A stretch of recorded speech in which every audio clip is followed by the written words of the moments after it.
चलिए बढ़ेंगे आगे। कोरोना को हराने के लिए गहलोत सरकार सटीक रणनीति बनाकर उस पर लगातार काम कर रही है। यही वजह है प्रदेश में कोरोना संक्रमण की रफ्तार पर ब्रेक लगने लगा है। कोरोना को कंट्रोल करने को लेकर सीएम गहलोत की रणनीति का पीएम मोदी ने भी तारीफ की। एक तरफ जहां हॉटस्पॉट इलाकों में सर्वे स्क्रीनिंग का काम लगातार जारी है, इधर 3 मई के बाद प्रदेश में 3 स्तरीय व्यवस्था के लिए रेड, ग्रीन और येलो जोन की प्लानिंग कर ली गई है। दूसरी तरफ जरूरतमंदों को मुफ्त गेहूं बांटा जा रहा है। पीडीएस ने कालाबाजारी पर काफी हद तक अंकुश लगाया है। जरूरी वस्तुओं की कीमतों को काबू में करने की कोशिशें हुई हैं। प्रदेश में बिना रुकावट बिजली की सप्लाई हो रही है। हॉटस्पॉट इलाकों को छोड़ दुकानें खोलने पर जो पाबंदी थी वो हटाई गई है। शहर के बाहरी इलाकों में फैक्ट्रियां शुरू करने की छूट दी गई। इस तरह सरकार जान और जहान के फॉर्मूले पर आगे बढ़ते हुए अदृश्य कोरोना के खिलाफ जंग में जीत की तरफ बढ़ रही है। मेरे साथ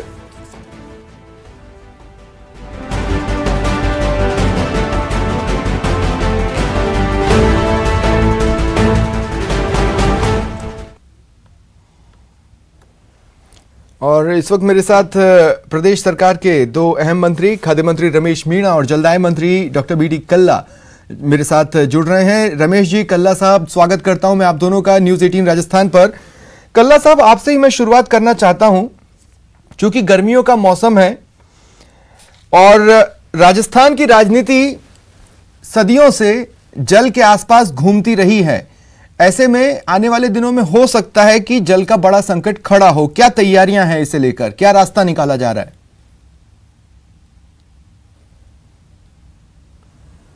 जलदाय विभाग ने पूरे राजस्थान के लिए कंटिंजेंसी प्लान पहले से ही बना रखा है।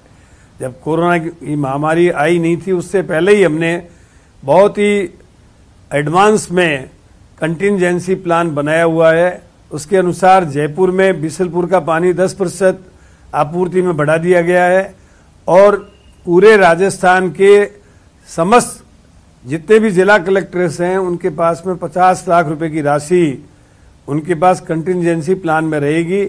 जहां स्थानीय सोर्स से पानी पहुंच सकता है वहां स्थानीय सोर्स से, और कहीं कोई पानी का सोर्स नहीं है तो ट्रकों के द्वारा, ट्रैक्टरों के द्वारा पानी की ढुलाई करके और वहां पानी पहुंचाने का पूरा प्रयत्न करेंगे। इसके लिए पर्याप्त बजट का प्रावधान है और ये 50 लाख रुपए जब ये खर्च कर देंगे तो उनको और राशि भी उपलब्ध करवा दी जाएगी।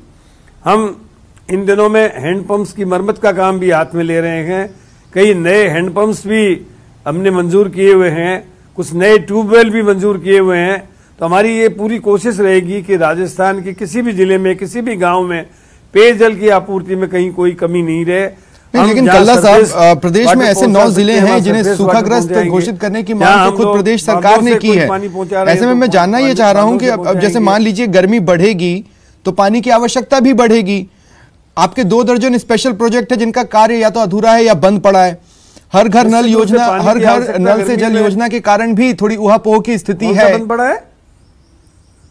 2 दर्जन स्पेशल प्रोजेक्टों का कार्य लगभग अधूरा या बंद पड़ा है, क्योंकि अब मजदूर नहीं है तो वहां पे काम कैसे होगा? है वो उसमें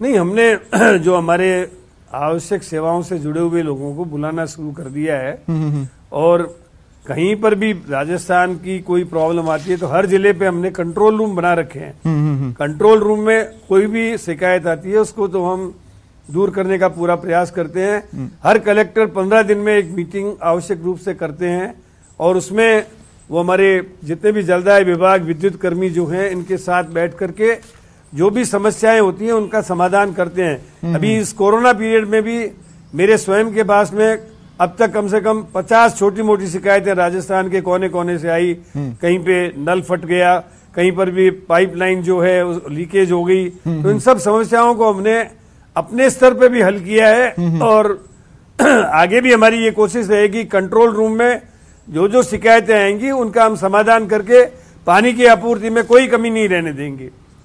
ठीक है।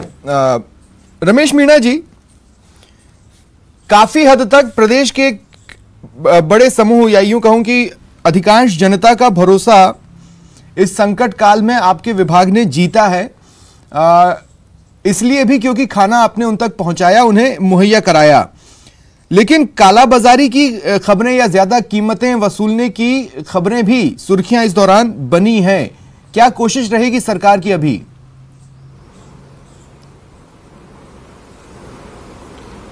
हमारा सबसे ज़्यादा अहम रोल ये रहा है, हमारी प्राथमिकता रही है सरकार के, हमारे मुख्यमंत्री जी और पूरी सरकार ये चाहते हैं कि कोई भी व्यक्ति भूखा नहीं रहे, पात्र अपात्र सभी को राशन मिले। तो इसकी हमारी पूरी मॉनिटरिंग, पूरी तैयारी है।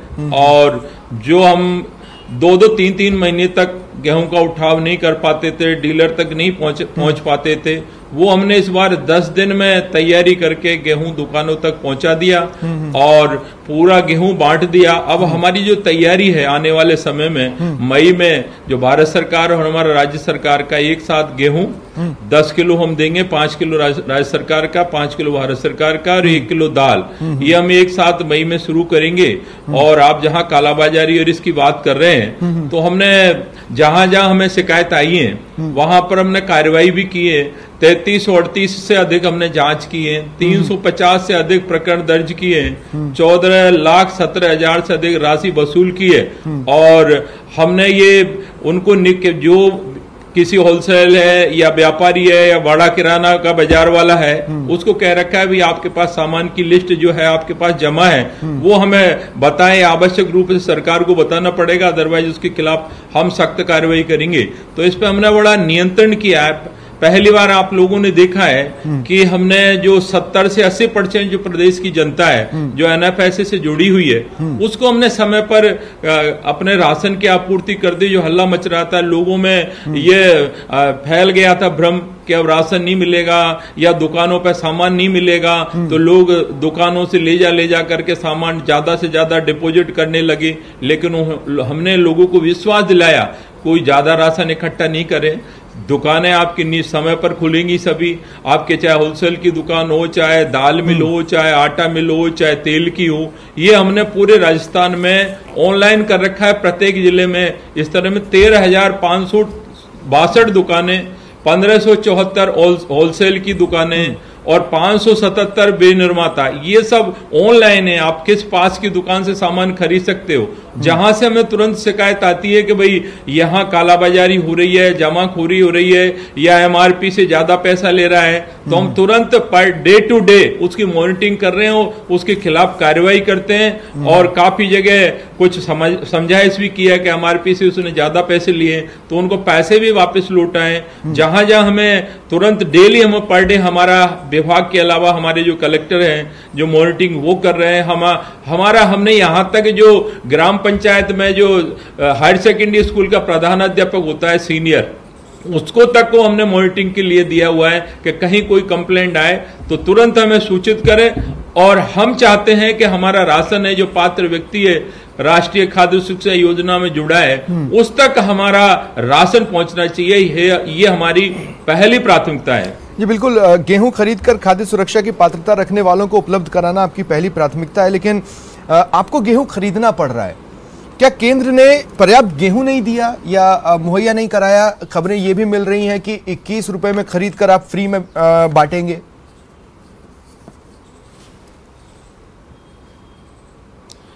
ये आपको मैं बताना चाहता हूं कि भारत सरकार जो हमें एनएफएस के द्वारा 2.32 lakh metric ton NFSA per month हमें स्वीकृति देती थी। एनएफएसए में जो भारत सरकार और राज्य सरकार का अपना अपना रेशो होता है, उसमें राज्य सरकार का ज्यादा रेशो रहता है कि ट्रांसपोर्ट प्लस हमारा डीलर का कमीशन राज्य सरकार को देना होता है। लेकिन इन्होंने प्रधानमंत्री जी ने जो ग्रामीण अन्न योजना में 2.23 मैट्रिक टन ही दिया है, जबकि आज हमारी 2011 की जनगणना को बेस मानकर इन्होंने अलॉटमेंट किया है, तो आज 2020 आ गया।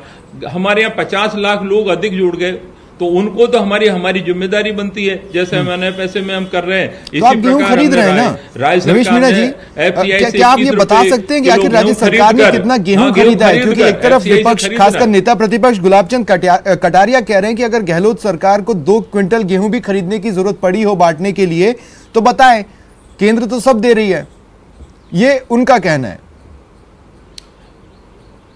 अब भी हमने 78 करोड़ के गेहूं के आदेश अभी निकाले हैं हमने। 34 लाख लोगों के लिए हमने गेहूं खरीदा है, जो भारत सरकार नहीं दे रही है। बातें तो बहुत हो रही हैं कि ये देंगे, ये करेंगे, वो करेंगे, लेकिन जो हम जिस तरह से मॉनिटरिंग कर रहे हैं कि कोई भी पात्र व्यक्ति वंचित नहीं रहना चाहिए। कहीं पर भी कोई व्यक्ति रह गया कि भाई हमें तो गेहूं मिल गया, हमें नहीं मिला, तो ये हमारी संख्या बढ़ गई है। हमने भारत सरकार से, जो कैबिनेट मिनिस्टर रामविलास पासवान जी से, प्रधानमंत्री जी से, मुख्यमंत्री ने भी पत्र लिखा है, बात भी हमने की कि भाई हमारे लोगों की संख्या बढ़ गई है एनएफएसए में, तो ये 35 लाख मैट्रिक टन समथिंग जो है हमारा, वो बढ़ा दे 35,000 जो मैट्रिक टन है, वो बढ़ाने के लिए हमने 35,000 के लिए कहा, लेकिन उन्होंने माना नहीं अभी।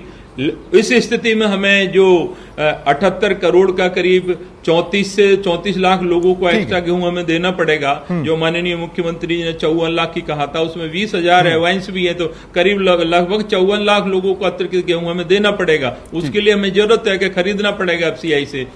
ठीक है रमेश मीणा जी, मैं आगे आपके पास आऊंगा। कल्ला साहब, एक बार फिर मैं आपके पास आ रहा हूं। राजस्थान में ऐसी कई जगह हैं, कई गांव हैं, कई शहर हैं जहां पर पेयजल सप्लाई का जो कार्य है वो निजी कंपनियों को सौंप कर रखा गया है। मेरा सवाल आपसे ये है कि निजी कंपनियां कह रही हैं 1500 करोड़ रुपए से ज़्यादा का बकाया है, वो दो, अगर भुगतान नहीं मिलता है तो हम हो सकता है काम को रोक दें।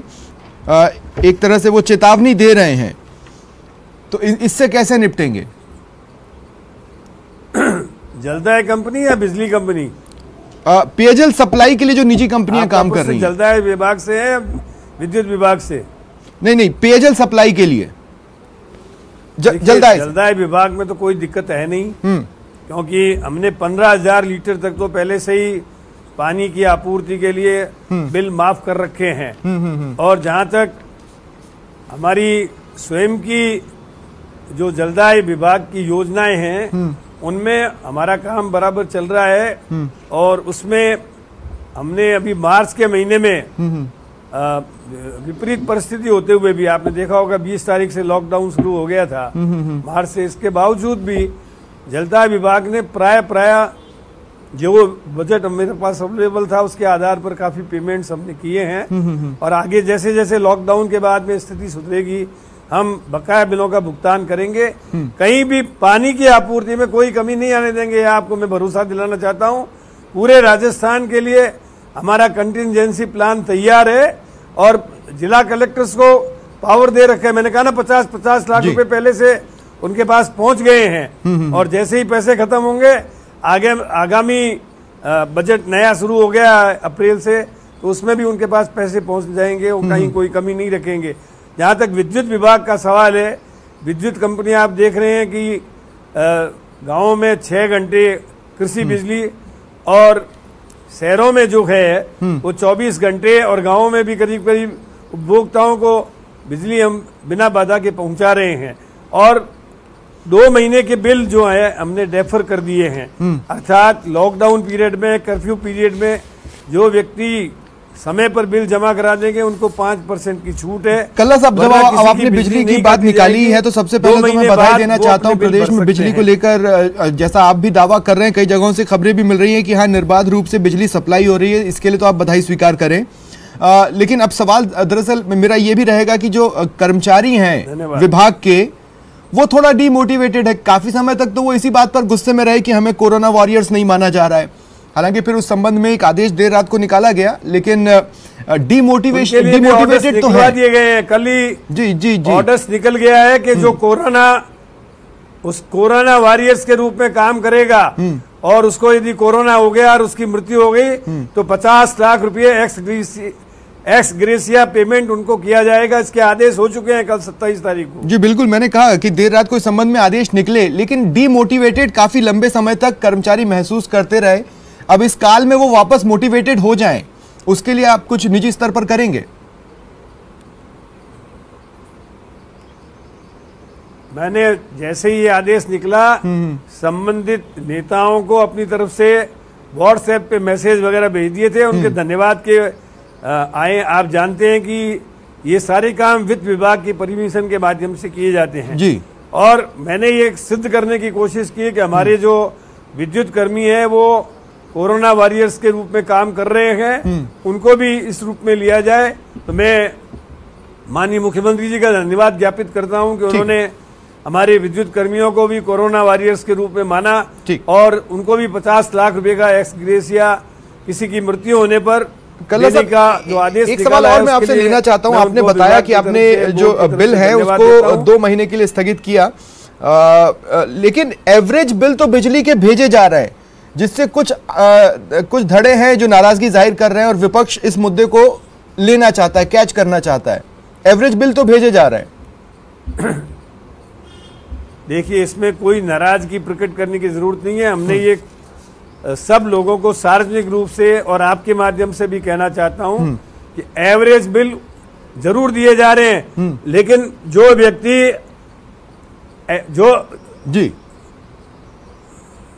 जी बोलें।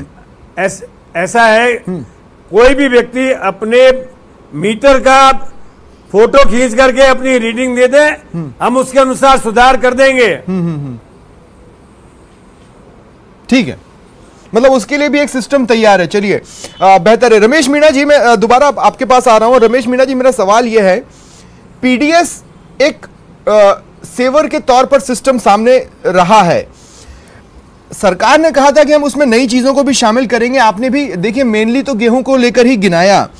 ऐसा लगता है कि जैसे पीडीएस पूरी तरह से गेहूं पर सीमित होकर रह गया है, जबकि वादा तो घर की जरूरत की तमाम चीजें उपलब्ध कराने का था। तो वो तमाम चीजों का वादा कहां अटक गया?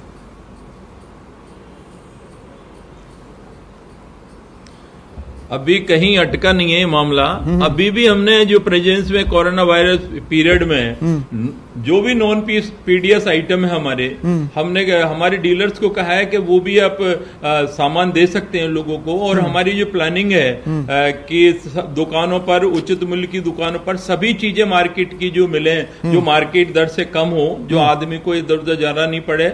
और हमने हमारे डीलर को ई मित्र भी बनाया है, जिससे उसकी थोड़ी सी कमाई हो सके, उसको थोड़ा बहुत और कमीशन मिल सके। लेकिन डीलर को बीमा कवर नहीं दिया है, जबकि आपकी इस योजना के तहत वो रिस्क जोन में तो आ रहे हैं। सैकड़ों लोग उनके पास राशन लेने आते हैं।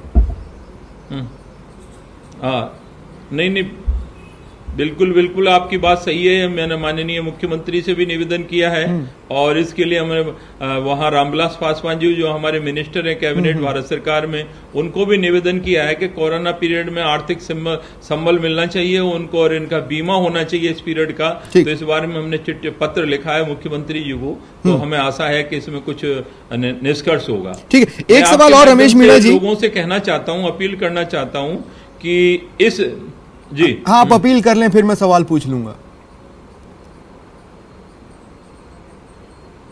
मेरा कहना है कि भाई आप जो लॉकडाउन का जो चल रहा है कोरोना पीरियड में 19 में जो, इसमें सोशल डिस्टेंस बहुत जरूरी है और नियमों का, कानून का उल्लंघन नहीं करें, नियमों का पालन करें, स्वस्थ रहें, जागरूक रहें और एक दूसरे की मदद करते रहें। ठीक है। दूसरा मेरा एक निवेदन और है कि कल वीसी प्रधानमंत्री जी के साथ हमारे गहलोत साहब की हुई थी, उसमें प्रवासी राजस्थानियों को लेकर के जो हम चाहते हैं, हमारे पास जो डिमांड सबसे ज्यादा आ रही है, लोग हमें परेशान कर रहे हैं, राजस्थान के लोग फोन बहुत आते हैं। इसमें गोवा है, कर्नाटक है, केरला है, गोवा है, ये महाराष्ट्र है, इन प्रदेशों में हमारे लोग फंसे हुए हैं। तो मैं आपके चैनल के माध्यम से माननीय प्रधानमंत्री से कहना चाहता हूं कि हमारी बात मुख्यमंत्री जी ने रखी है। वो लोग आना चाहते हैं, वहां परेशान है और नहीं आने दिया जाएगा।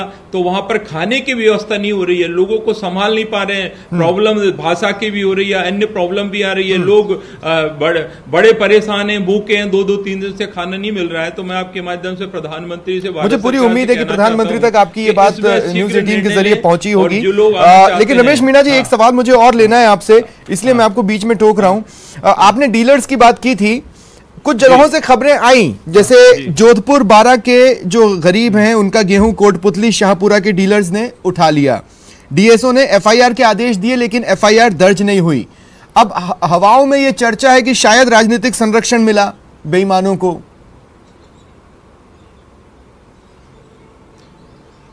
ऐसा बिल्कुल 1% भी नहीं है मेरे विभाग में। तो मैं गारंटी के साथ कह सकता हूं आपको कि मेरे विभाग में कोई राजनीतिक संरक्षण नहीं है। मैंने जो ये पुरानी बात कर रहे हो आप, स्टेट पॉजिटिविटी थी, जैसे ही मुझे ट्रांजैक्शन का पता लगा एक जिले से दूसरे जिले में ट्रांजैक्शन गलत हुआ है, तो हमने करीब 100 तो FIR दर्ज किए, 300 डीलरों को निलंबित किया है। आपको पता होगा 2 DSO और 4 DSO को नोटिस दिया, 2 को तो हमने सस्पेंड किया है। तो अब हमारी मॉनिटरिंग बिल्कुल। मेरा अंतिम सवाल है, मेरे पास बहुत कम वक्त बचा है। कल्ला साहब, मैं आपके पास आ रहा हूं। मैं सिर्फ ये जानना चाहता हूं कि देखिए, किसी भी विभाग की आर्थिक हालत किसी से छिपी हुई नहीं है, मोटे तौर पर हर कोई जानता है क्या स्थिति है। क्या राज्य सरकार की मदद के लिए किसी तरह की पैकेज की मांग आपका डिपार्टमेंट करने वाला है केंद्र से?